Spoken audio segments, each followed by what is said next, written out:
ఇప్పుడే జీ5 app download చేయండి. చూడండి మీ ఫేవరెట్ టీవీ షోస్ ఎప్పుడైనా ఎక్కడైనా. ఇప్పుడు ఎలా ఉంది శృతి? చెప్పు శృతి, తగ్గిందా? నోట్లోంచి మాట రావడం లేదంటే నొప్పి మొత్తం పోయిందేమో. నీ సంగతి చెప్తానే. నా నోరు పడిపోయినట్టు నాటకం మొదలు పెడతాను. అప్పుడు నీ సంగతి ఉంటుంది. ఎలా ఉంది అని అడుగుతావా? మాట్లాడు శృతి, నొప్పి తగ్గిందా?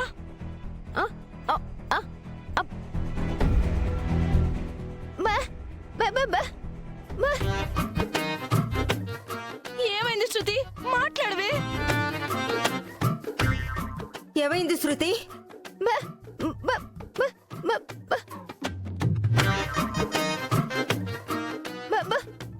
ఇదేంటి బేగునింతని చెప్తుంది? నీ పసర వల్ల జ్ఞానం కూడా వస్తుందా పున్నమి? జ్ఞానం రావడం కాదు, నా కూతురు గొంతు పోయింది.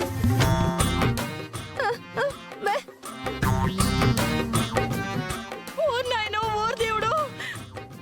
నా కూతురికి కడుపు నొప్పి పోయేలా చేయమంటే దాని గొంతు పోయేలా చేసింది. ఇప్పుడు నా కూతుర్ని ఎవరు పెళ్లి చేసుకుంటారు? అది అసలు ఎలా బతుకుతుంది? మూగదల్లా ఎలా ఉంటావే? అయ్యయ్యో! ఇలాంటిదేదో చేస్తుందని ఖచ్చితంగా అనుకున్నాను.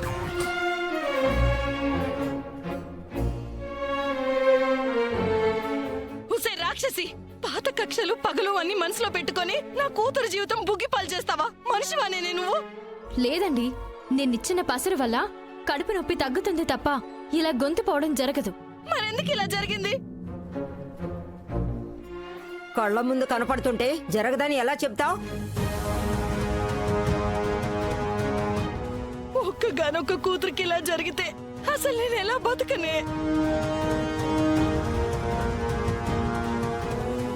అత్తయ్య, పున్నమి చేయను అంటే శృతి నువ్వు కలిస్తానని బ్రతిమాలారు.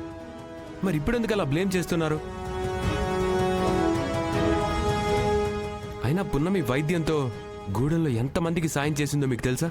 అందరికీ సాయం చేసింది, నా కూతురికి మాత్రం శాపం పెట్టింది. అమ్మా, నీ మాట వినకుండా అనవసరంగా దీని నాటు ముందు మీద ఆధారపడ్డాను. నువ్వు చెప్పినట్టు ఏ హాస్పిటల్కు తీసుకుపోయింటూ పోయేది. ఇప్పుడు నాకు నా కూతురికి ఎవరమ్మా దిక్కు? అయ్యో, చెప్పమ్మా, మాట్లాడు మాట్లాడు తల్లి, చెప్పు. లేదండి, ఇలా జరగదు. నేను తీసుకొచ్చింది మంచి ఆకులే. మంచో చెడో మాకేం తెలుసు? చేతులారా నా మనవరాలి గొంతును దూరం చేశావు. పొట్ట కోస్తే అక్షరం ముక్క రాని నీతో వైద్యం చేయించడం మా తప్పు. నిజంగానే శృతి కడుపు నొప్పి వచ్చిందా, లేదా కావాలని ఏదైనా ప్లాన్ చేసిందా? జీ5 యాప్ డౌన్లోడ్ చేసి అన్ని ఎపిసోడ్స్ పూర్తి ఉచితంగా చూడండి.